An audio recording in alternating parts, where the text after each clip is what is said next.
Matthew calling in from Palm Bay, Florida. Matthew, what's going on? Show recording is on. Dual channel. Hello, Matthew. Hey, how you guys doing today? Doing all right. Looking forward to some other calls. Awesome. Well, just on a quick note, I just want to say I was a former young Earth creationist for like a decade. I was brainwashed into that whole thing. So just getting to hear Aron Ra for a little bit is freaking awesome, because anything he does to tear that whole argument apart brings me a lot of joy to my heart. So like I said, side note on that, I apologize for a small tangent, but just wanted to give props where props was due.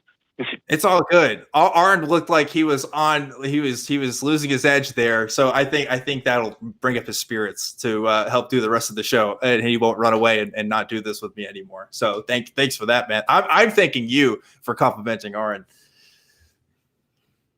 Awesome. You're welcome. Anytime. Like I said, I have a lot of respect for the way he goes about his arguments. So yeah, for sure. But what's going on tonight, Matthew? What you want to call about?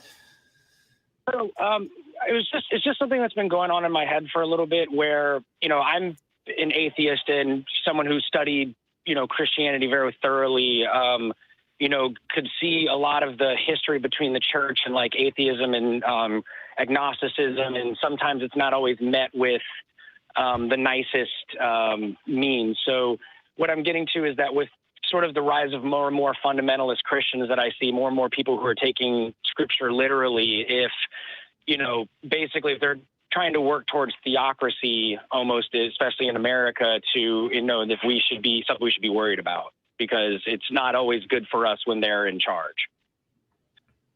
Yeah, go for it, Aron. This is up your alley right here. Can't hear Aron right now. Looks like we might be having some technical difficulties. Am I okay now? There we go. Now I can hear you. Somehow it was muted. All right. So where were we? What was the question? I'm sorry. I think Matthew was just talking about the concern of the rise of evangelicalism. Yeah, we talked about this extensely, like with the and his book on what was it? I can't remember the name, the title of that thing, but it's the Christian nationalists taking over the government to replace that with theocracy. Is of huge concern, and how they're overriding the judiciary and everything, and how they, as we talked about before the show, how there are a number of people that say that they actually want a king, because they believe in this whole, they don't believe in the people. Yeah, and Matthew was wondering too, like specifically about the persecution of atheists, like as a minority, like how realistic is that? Well, I don't feel persecuted, even though we can be killed in I think 7 countries around the world, and I've been to a couple of them. Where I realize that, okay, if I walk out of the airport, that would be it for me, and that's a bit of a concern. But I don't feel like I'm oppressed, even though literally I guess I am. We somehow, if we tell the truth to a child, we're treated as if we're doing something terrible to that child. But if we were a religious person, we can tell all of our lies to that child, and we would be praised because those were lies we believed in. So I guess in that respect, then I'm being oppressed. But I just don't. I guess I just don't think of it that way, because the Christians are always bragging about how persecuted they think they are. People in my own family have said that we are persecuted when we're not allowed to impose our religious restrictions on other people. Mm. So they're literally saying that they're being persecuted by not being able to persecute other people. And as an atheist, I'm not trying to persecute anybody. They want to do the gaslighting thing, where they take control of the narrative and then change all the education and everything to literally lie to children, and even when they know that that's what they're doing. And I'm just enforcing everybody's freedom to believe whatever they believe, for whatever reason they believe it. But when we're teaching in the classroom, we're gonna teach facts, not deliberate propaganda. Okay. So basically so I agree with you there, I don't think that we're being persecuted at the moment. I guess what I'm more getting to is like, small example, like when Matt Dillahunty was debating Sci 10 and someone asked him how he felt about democracy. He goes, no, I want Christian theocracy in this country. And I just feel that with the rise, we have more and more secular people as time goes on, and we're becoming more and more of a secular nation. I feel that maybe those groups that, as you said, do feel like to take that they're persecuted all the time and feel marginalized, that eventually they're going to feel backed into a corner and then act in a way that's not, that might be violent. That's more, I guess, where my concern is. Yeah, I don't see us becoming more of a secular country. We are definitely less, than we were. So court decisions like Turcaso versus Watkins in 1961, would that have gone the same way if that court case hadn't been tried until this year?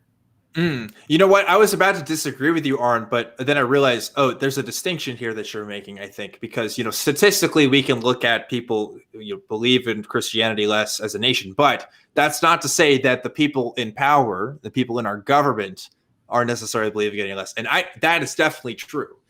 Just based on look at lots of Supreme Court decisions in the past couple of years. Yeah. Sure. When you look at the past couple of years, they're a lot different than this. Decade for sure. This is an interesting question, Matthew, because there's definitely calls to violence in these Christian communities. I mean, you've already seen it happen to like LGBT folks and stuff. I don't know if it's ever really happened. I'm on tons of discussion boards where they go, when you're in the deep, dark places of Facebook arguing with people, you'll start to see some of the real interesting people come out of the woodworks, and you're just like, oh my God, this is a person that I might meet like on the street.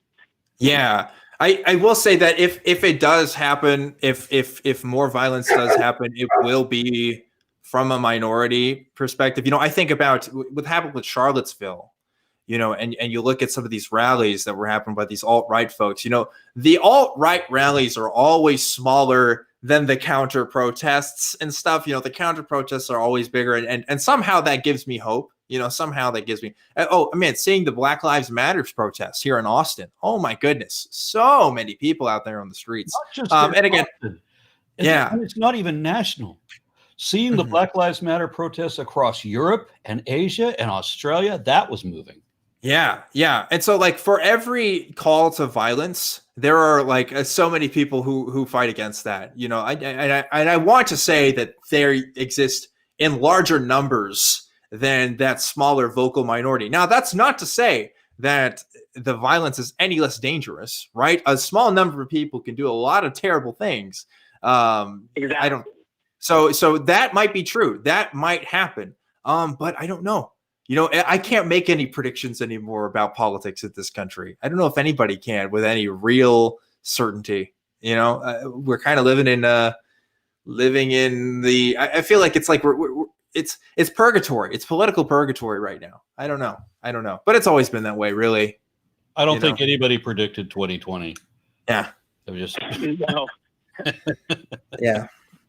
Beyond knowing what number to follow. When did we get this one going?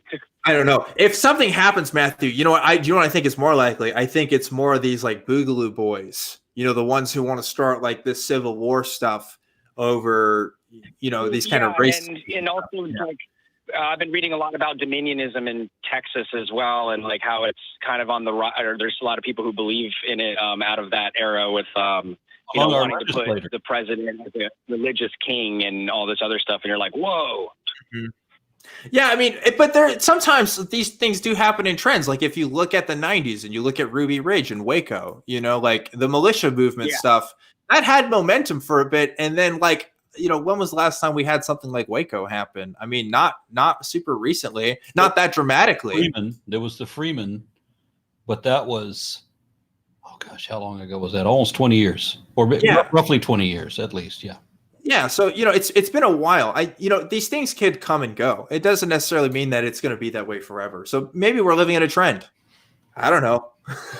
Yeah, I'd like to see this burn out. I think it was important that it happened. I mean, because I hate to admit this, I really do, but I was one of those oblivious white people who actually thought for a hot minute that we gotten over racism when we elected Obama. And I never would have realized what a huge problem it was until we elected Obama. And I'm like, holy crap. What's wrong with the planet I'm living on and the nation of people I belong to? As someone married to a black woman, I can completely understand that, where you think like, no, we're good. Like, we've been doing great. And then my wife's like, no, it's not. Oh my God.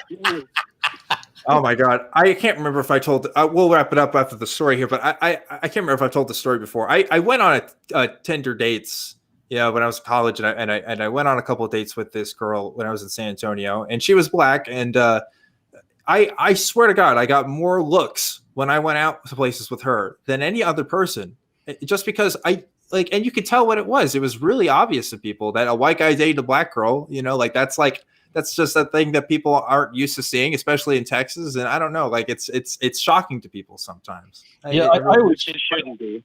When I was in high school, I dated a Japanese girl, I dated a black girl, I dated a Mexican girl. And for me, it was just pretty as pretty. I'll take a variety. Is she pretty? That was the prejudice that I had. Yeah. I was going to write actually on the Truth Wanted Facebook group because I've been wanting to post some more stuff. I have a lot of thoughts about interracial marriage and anti-miscegenation laws, specifically in ties to Christianity, because if you look at the statistics on any policy issue ever, it's almost crazy to see how much people have changed on interracial marriage. Like over 90% of this country was not okay with interracial marriage. We're now way lower, but that's coming from like the 1960s, and it's like, wow, hey, these are Christian folks. This is like as a Christian nation. And that's like a lot of Christians talk about how, oh yes, they're supposed to love everybody and these racist ideas, they're not Christian. But how long have these racist ideas existed in Christianity and have been playing out systemically? I mean, decades. I mean, decades. over the last I was born over the last decade, you've had commercials that have had interracial couples in it. Yeah, and people freaked out. People freaked out over, what was it, the Cheerios commercial? Because it was a white woman with a black guy, and they took it off air. Like, and the little girl in that ad was adorable. Yeah, people I don't know what it is. People get so wrapped up about other people's relationships that are none of their fucking business. So I was born in 1960. A lot of ignorance and hate. Yeah. I was born in 1962, and the marriage that I have now would have been illegal then, because I can't remember the name of the court case. I remember one of the parties' name was Love. Yeah, Brown v. Love, I think, right? Yeah. And so I'm married to a woman who's half Vietnamese.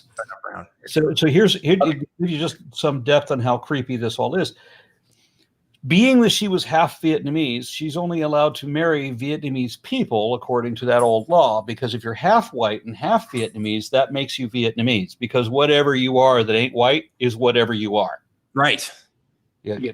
There's no amount of white that takes over that one drop rule.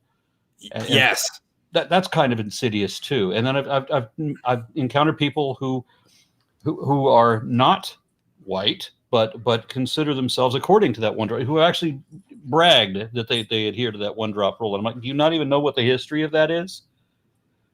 Yeah, I don't know. We went on probably a different tangent than what you probably thought, Matthew. But thanks for calling in anyway. That was a good conversation. Great conversation. We got a lot of appreciate it. I thank you so much, and I hope you guys have a great day. Yeah, you have a great one too.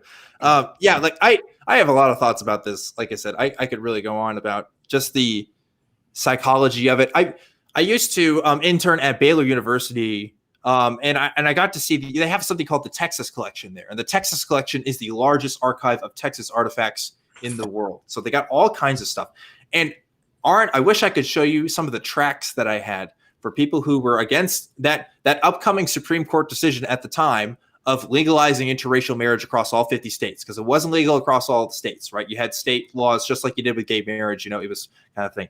And these were published by Christian groups saying that interracial marriage was not Christian, right? And this was not just like obscure groups. These were some of these were like big mainstream Baptist churches that were making this argument. Okay. Like you cannot pretend to me that, we've always been about love and loving everybody and all these crazy ideas, that's just the minority. No, this used to be majority. Like this was the thing.